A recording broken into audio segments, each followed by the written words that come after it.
Oh, isn't this exquisite? It's not just lovely. It's a pink diamond, and it comes with a price tag of $50,000.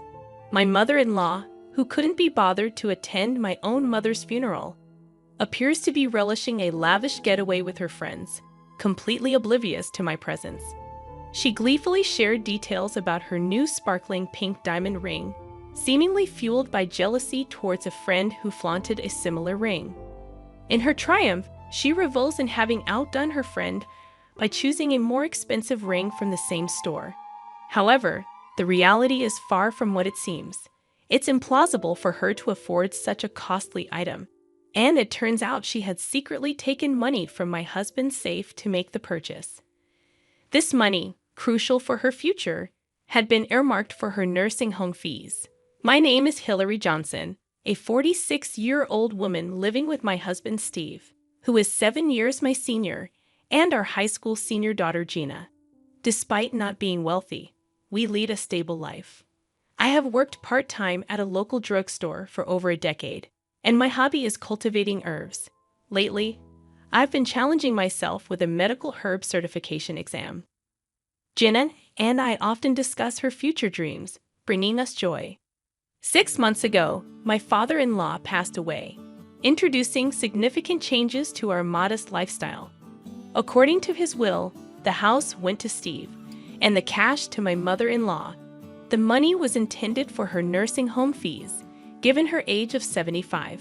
Despite this, she pleaded tearfully to live in the house, and after much debate, we agreed to cohabitate for a year while searching for a suitable home. The area where the family home is situated has now become a popular high-end residential area. Still, we are not wealthy. It's an old land holding.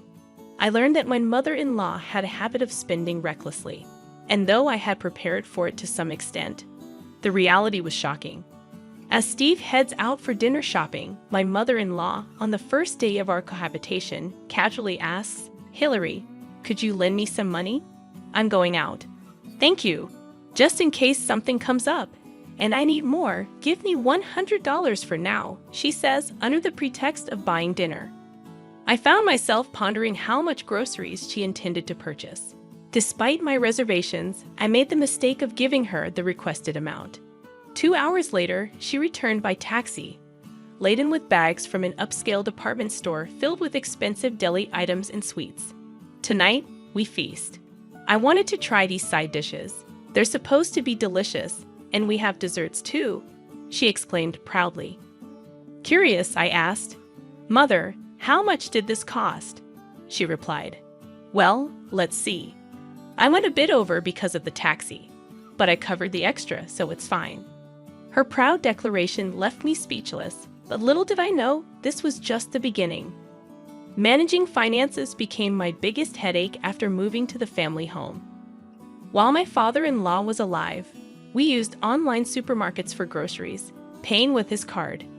Learning from my initial mistake of giving her large sums of money, I no longer entrusted her with shopping and kept the wallet in a locked drawer. Unhappy with not receiving money, she stopped doing any housework, caring only for the flowers at the entrance. Despite our monthly allowance of $300, she squandered it on clothes, beauty salons, meals, or coffee with neighbors. By mid-month, she would usually run out of money and ask for more.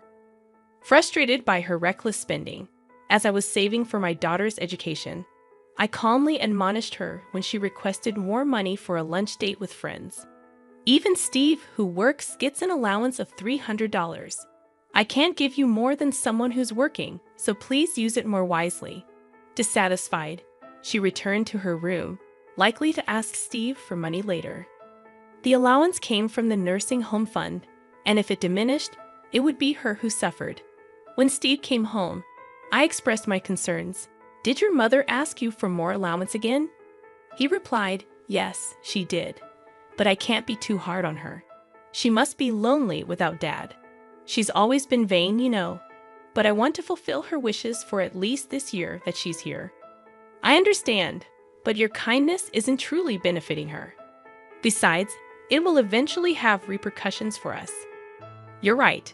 I get it. My mother-in-law had a tendency to flaunt, especially in front of her 3 old friends who were mothers of my husband's classmates living in the neighborhood. I became aware of this during the funeral arrangements for my father-in-law. "Steve, it's your father's funeral, so arrange the altar this way and get more extravagant flowers. The neighbors are coming. Don't embarrass your father," she instructed. Steve, being the spouse, complied with her demands to some extent, but the costs were significantly high. My mother-in-law's primary aim was to show off to the neighbors. I even felt sympathy for her, having to keep up with people from a different lifestyle. During the funeral, she only greeted 3 families of her friends. One day, after having lunch with her friends, she came back excited, her eyes sparkling. Today, Debbie showed me a ring worth $20,000 that she got from her husband for their golden wedding anniversary. I've never seen a $20,000 ring before. That's a wonderful gift. You don't have such wealthy friends, do you, Hillary? You'll probably never see anything like that in your life, she remarked with superiority and sarcasm, using her friends to boast. Hillary, you're so plain. Why don't you put on some makeup? Have you never been to an upscale lunch? It was all about one-upping me. I tried to ignore her words, but she seemed increasingly hostile towards me, especially after I refused to give her more money. After settling my father-in-law's affairs and starting to look for a nursing home, my mother's health took a turn for the worse. When my sister and I rushed to the hospital, the doctor informed us that she had about 3 months to live due to advanced cancer. She was in a fragile state and could deteriorate at any time. My mother had occasionally mentioned feeling unwell before, but being a person of great endurance, it wasn't easy for her to show any signs of weakness. I regretted not paying more attention to her. I asked my sister to stay with her while I went to fetch some clothes and valuables from her apartment. As I packed a large bag in her room, I found some cash, likely her living expenses for the month, in a drawer. I took the cash with me, planning to shower and head back to the hospital. I left the bag in Steve's upstairs room and, after getting ready, noticed the zipper slightly open. A sense of unease washed over me as I checked the bag and found the cash missing. Suppressing my rising anger, I went downstairs to my mother-in-law's room. "Mother, may I ask you something?" I inquired as she prepared to leave. Turning around, she asked, "How's your mother doing? I have plans with my friends right now." I confronted her. "The money that was in the bag in our room, you have it, don't you? That money belongs to my mother. Please return it." "I don't know what you're talking about. I never go upstairs." "Are you accusing me of stealing?" she retorted, rushing past me and heading for the door. "I'm going out for a fancy Chinese dinner with my friends tonight, so I don't need your poor excuse for a meal. Give my regards to your mother." With a smirk on her face, she left the house, leaving me in shock. Just then, Jenna came home and asked, "Mom, are you okay?" "Your grandmother's money. My mother-in-law took it." Unable to confront her without evidence, tears naturally started to fall from my eyes. Jenna gently stroked my back to calm me down. "That's terrible. It must have been her. I've seen her coming down from upstairs before. To think she would stoop to taking your grandmother's money. I can't forgive her. But how's Grandma? If you're going to the hospital, I'll come with you. Let's think of a way to get back at her." As we walked, Jenna's words encouraged me, lightening my heart a bit. Despite feeling sorry for my father-in-law, I decided to protect my family in my own way. A few days later, my mother's condition suddenly worsened, and she passed away. In her final days, she was mostly in a daze, occasionally lucid. I expressed my gratitude to her repeatedly for raising me, for her love, for Gina's future dreams, for the plans with Steve, and for our old age. She didn't speak, but her eyes smiled gently and sometimes nodded. While talking to her, I remembered a visit to my father-in-law before his death. He had thought about divorcing my mother-in-law, but didn't want to trouble his son and his wife. He asked me to sell the house and put my mother-in-law in a nursing home after his death. That's when he told me about her spending habits. Her attitude changed when Steve started kindergarten, living in a wealthy area, feeling pressure to keep up with rich neighbors. She deluded herself into thinking she was wealthy too, possibly fueled by Steve's success in a famous company. I regretted not putting her in a nursing home sooner. It could have prevented the theft of my mother's money. Steve and Gina arrived in time for my mother's final moments, but only my sister and her husband were there at the end. When we returned home to prepare for the funeral, my mother-in-law was out. I decided to show her the last bit of kindness. We held a small funeral for my mother without her presence. I tried calling her, but she was out and never answered. When I returned home after the funeral, everything was quiet as if she had stayed out overnight. Then, my mother-in-law returned in a good mood. "My condolences for your loss. It must have been hard," she greeted me.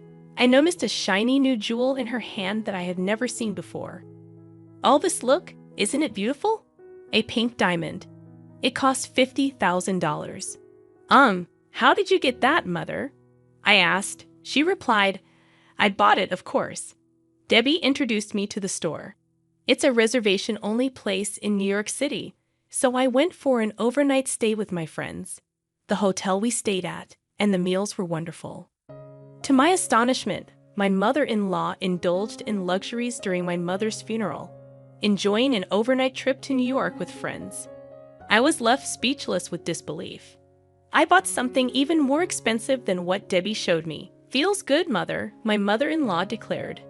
I couldn't comprehend how she obtained such an expensive item. "You don't have that kind of money. How did you get it?" I questioned. Nonchalantly, she replied, "Oh, I found it in Steve's room safe. My passbook was in there with exactly $50,000. Since it's in my passbook, it's my money, right?" I felt frozen and disappointed by her actions during my mother's funeral, although, in all honesty, her behavior was somewhat expected. It was confirmed that she had entered our room upstairs. The passbook was in the safe of the study room that Steve now uses. The safe was an old dial type, and Steve, finding it tedious to turn the dial, left it unlocked, thinking the study was locked anyway. On the day my mother passed away, I intentionally left the study unlocked, suspecting that she might take the opportunity to enter our room and take the passbook from the safe. That $50,000 is from my father's inheritance. "Do you understand what that means?" I asked her. Unperturbed, she replied, "I know it's my money left by your father. So what's wrong with using it?" I began to feel pity for my mother-in-law. "Sure, it's your money and you're free to use it. But that was meant for your old age. We'll be moving out, so please manage on your own from now on." At first, my mother-in-law looked confused, but she slowly turned pale as she understood my words. "Wait, isn't there a separate fund for the nursing home? It's more than this amount, right?" she inquired. I explained, yes, there was more, but it decreased due to the inflated funeral costs of my father-in-law and your monthly requests for more allowance from Steve. Feeling the need to illustrate the alternatives, I handed her brochures of lovely nursing homes I had collected over several months. She looked at them speechless and shaking. At that moment, Steve and Gina came down from upstairs. I had reported to them after opening the study, so they had come to check. Steve, initially skeptical that his mother had stolen the money, had no complaints about what I did. While I would have properly arranged for my mother-in-law's nursing home if nothing had happened, her intrusion into our room and the theft of the money prompted me to protect my family. I had made it clear that entering our room and touching the money was unacceptable. I decided to sever ties with her for life. "Steve, you'll stay in this house, right? It's sad to sell a house filled with memories, but taking care of parents is a son's duty." I desperately clung to Steve. Checking the safe, I realized she had taken more than the passbook, the cash I withdrew for the car inspection too. "That's too much. I trusted you, Steve," I said, shocked by her actions. Struggling to speak, Steve admitted, "Oh, I have it. Just borrowed a bit. It was $11,000. But that wasn't all." "What about Hillary's mother's money?" I demanded. Panicking, she replied, "Oh, I'll return that too." "Then it's fine, right, Hillary? You'll forgive me now, won't you?" She hastily handed me the money, possibly pretending about the $50,000 ring.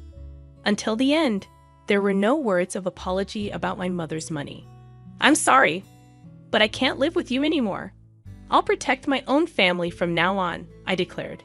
She broke down crying, clinging to Steve till the end. However, Steve's grief-stricken anger was intense, and he acted quickly. He sold her belongings to create a lump sum and found a nursing home affordable on her pension. The chosen home, though, was far from the family home. I probably won't see her again in my lifetime. Steve occasionally gets calls from the home, and she seems calmer now, possibly settling into her new environment. I regretted not placing her in a home earlier. Perhaps if we hadn't lived in that house, her life might have been happier. A part of me felt a little sympathy for her. After she left, we moved, waiting for Jenna's graduation. Jenna got into her desired university and started living on her own. The family home, being in a popular area, quickly found a buyer. Steve is now applying for a transfer to a branch near the sea. We plan to spend a few years until retirement there, searching for our final home. We hope to continue living peacefully and harmoniously as a family.